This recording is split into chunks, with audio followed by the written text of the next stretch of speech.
Welcome to the Faithful on the Clock podcast, everybody. I'm your host, Wanda Tivido, and I'll be here with you for the entire show to get your faith and work aligned. Today's episode is about layoffs. How do you deal with that both psychologically and logistically, and what does it mean when companies let people go? Stick with me, because here we go.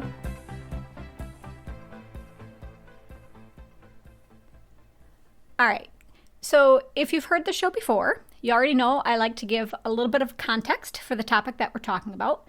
So to put layoffs into perspective, right now after the pandemic, we've got a situation where inflation has been sitting at over 8% for months. And economists are predicting a recession. The supply chain is still really unpredictable. And at the same time, as people are re-examining how they want to live and work, companies are having to fight really hard to maintain their workforces and attract talent. So the result of all that is that companies are in a situation where they are having to rethink how they're operating. And that includes how many people are on payroll and what their roles are. And I'll link to some data from the Bureau of Labor Statistics so you can see this. But there are layoffs happening in just about every industry right now, everything from education to mining. But a lot of the headlines do center around technology. You've got big companies like Facebook and Twitter, Lyft, Salesforce, Netflix. They're all letting workers go to the point where some experts are saying, okay, Silicon Valley's heyday is done because the tech markets have reached saturation and all this other stuff is going on. So the big picture around this is that this is a really tough time for a lot of people. And I want you to realize that this is something that, I think it's wise to be prepared on it, because even if a layoff doesn't happen to you, I can guarantee you'll know somebody that it affects or touches. So there are a couple of points that I want to stress from the Christian perspective on this. And the first is that I think when a layoff happens, there's just a ton of guilt and self-doubt that come along with it. Like on the employer side, you might wonder, okay, well, if I'm such a great leader, how come I couldn't protect my people? How come I'm having to slash my business when I'm supposed to be able to grow it? And yes, there are times when companies have to lay people off because leaders made poor choices in the past that got the businesses into trouble. But sometimes, like we're seeing now, there are just a ton of unforeseen things that can create a perfect storm. And those things don't necessarily mean that you've done anything wrong. And I think a lot of leaders, when they have to do this to their teams, I think it just cuts them apart because they know. They know what Jane or John is going to go through. They know how tough it's going to be. And they don't want people to go through that, especially when these are people who might have been on the team from day one, who, have just given everything to the business. So I want to just say on that side, leaders, I do see that. And I want you all to know how important it is for your own mental health, for your ability to keep leading, that you don't beat yourself up for what you can't control. Take responsibility for your decisions and the things you can control, but don't think it's all on you if it's not. Now, on the employee side, I think the part that messes everybody up is this idea that it's the people who aren't doing so hot, the people who aren't, quote, essential, that get laid off. And sometimes companies do take performance into account. And so I think people can get hung up on, okay, well, if I just push harder, if I'd just been smarter, had more skills, maybe I wouldn't have lost my job. And they get down on themselves for not being better. But what I want you to see is that when a layoff is happening, leaders don't make cuts just to survive. They make cuts based on the way they're adjusting their strategy. So like if a company is struggling, they come up with a way to pivot that's more relevant to the market. But then that can mean that a lot of people don't fit into that new strategy. It doesn't mean they haven't worked hard or that they don't have talent. They still can learn and apply themselves and have value. It just means that that particular company has decided to do business differently.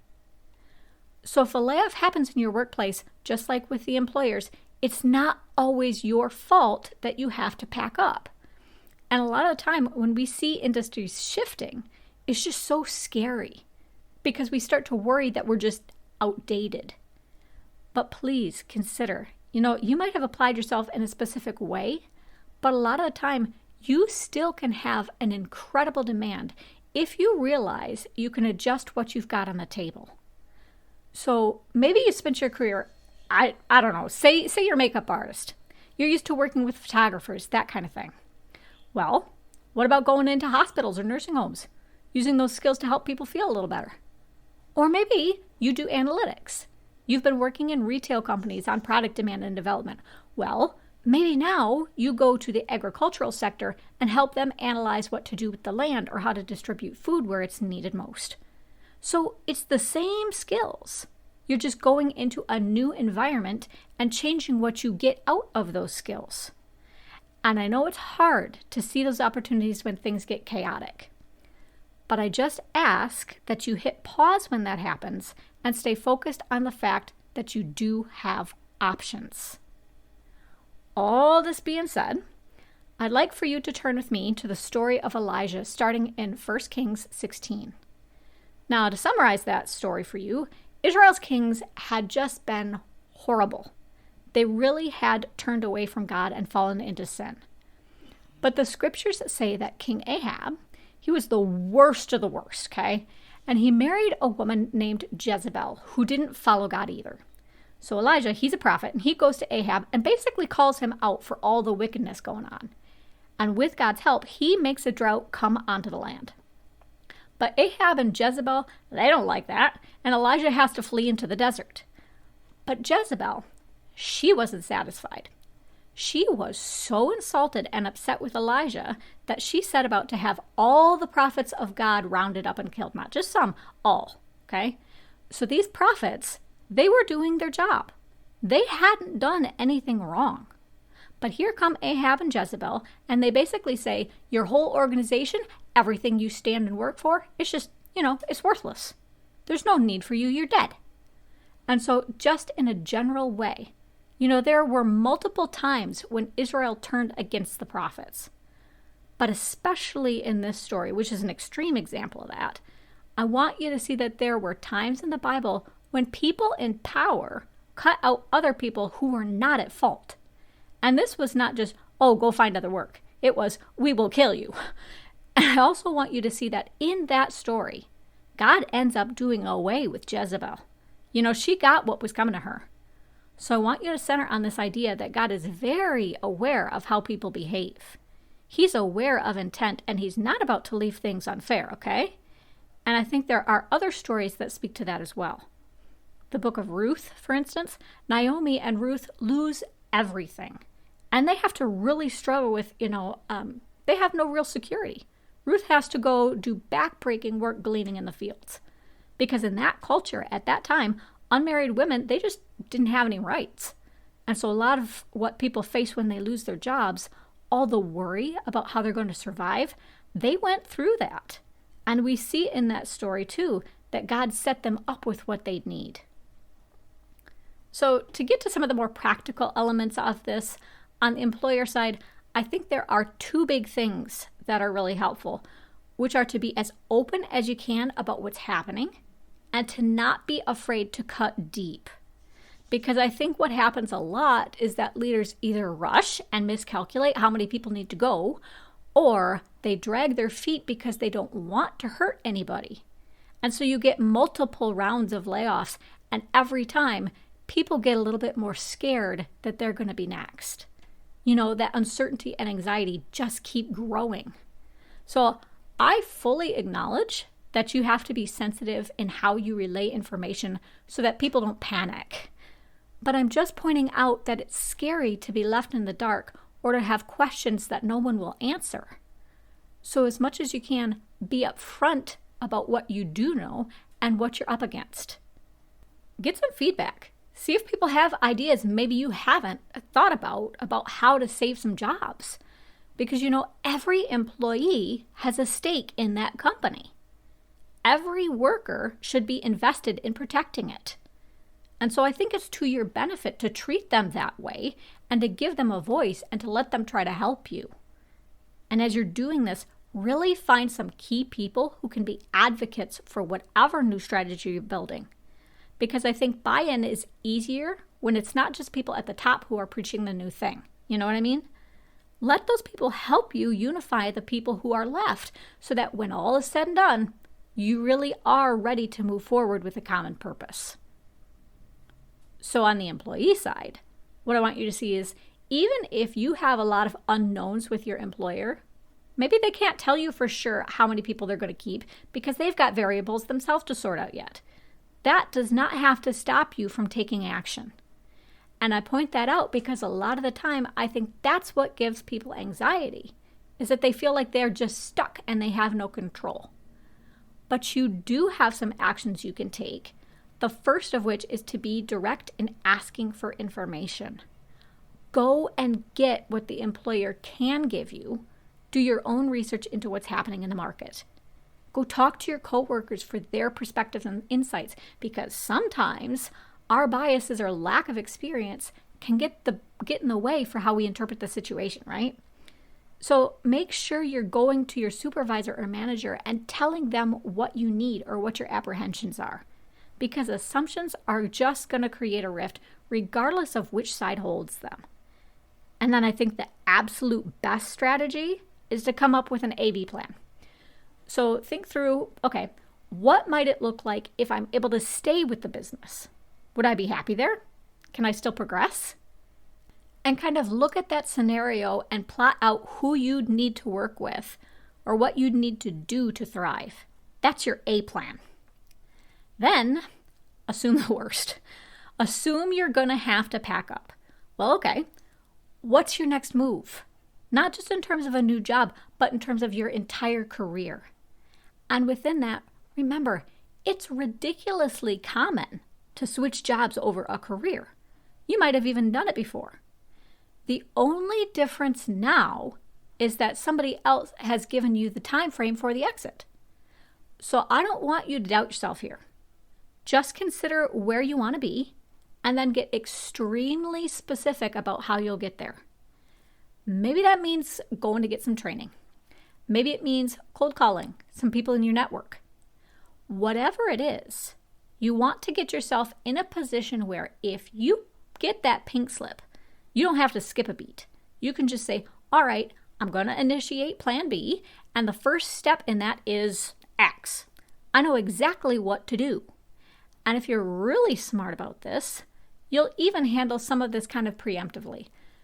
Like, you can talk to people in your network and let them know that you're considering new options. You can let them know what you're looking for early on, so you're not waiting around, waiting for them to get back to you. Now, the last thing I want to touch on here is what I'll call the breakup. The breakup is when people actually leave the company. And I think sometimes, even if they feel bad, leaders don't really know how to have people leave on good terms. I would highly recommend, first of all, for leaders to look at their staff and see if there are people who can be retrained or upskilled. Because maybe then a breakup isn't even necessary, right? But if you can't do that, ask yourself, how can I help this person keep their footing? Don't let it just be tossing people out the door. Because remember, you don't want to just support the business. You want to support the industry. So maybe you can't keep someone on your payroll, but you can have them work with your HR department to find other jobs to apply for that might be a good fit. Maybe you can introduce them to somebody.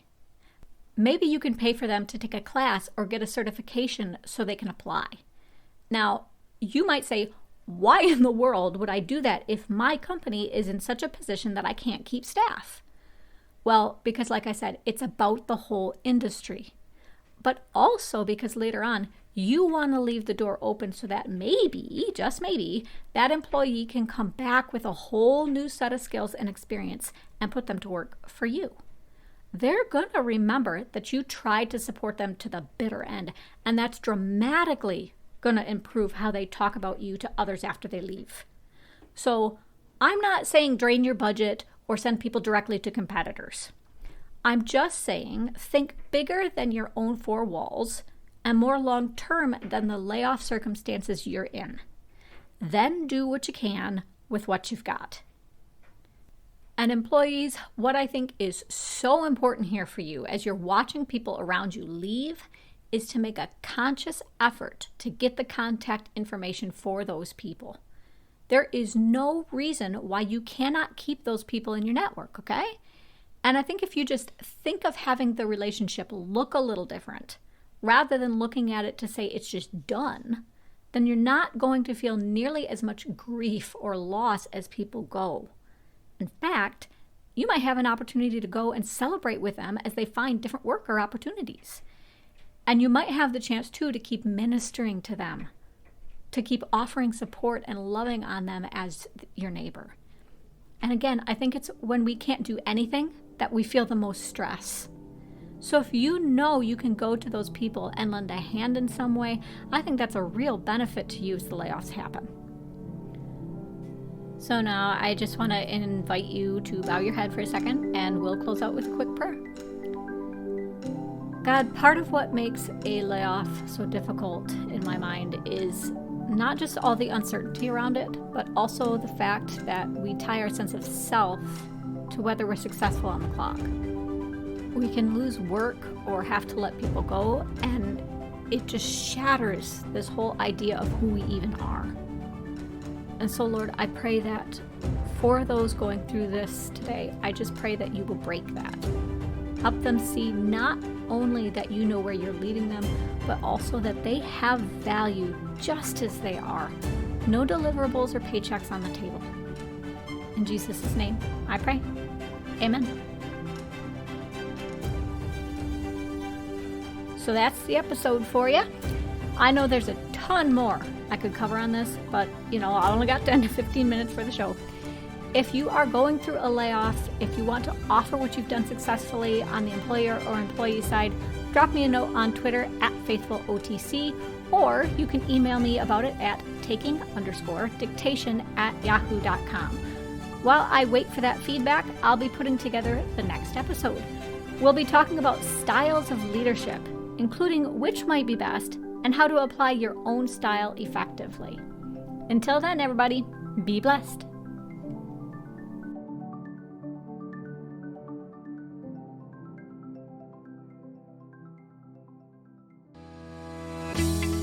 Like what you heard and want even more great Christian business content? Head on over to patreon.com/faithfulonthe-clock to become a supporting member for the show. You'll get access to options like early episode access, bonus episodes, videos, Bible studies, curated articles, and more in a tier plan that's right for you. Show your support for this podcast, and remember, enormous change can start with you.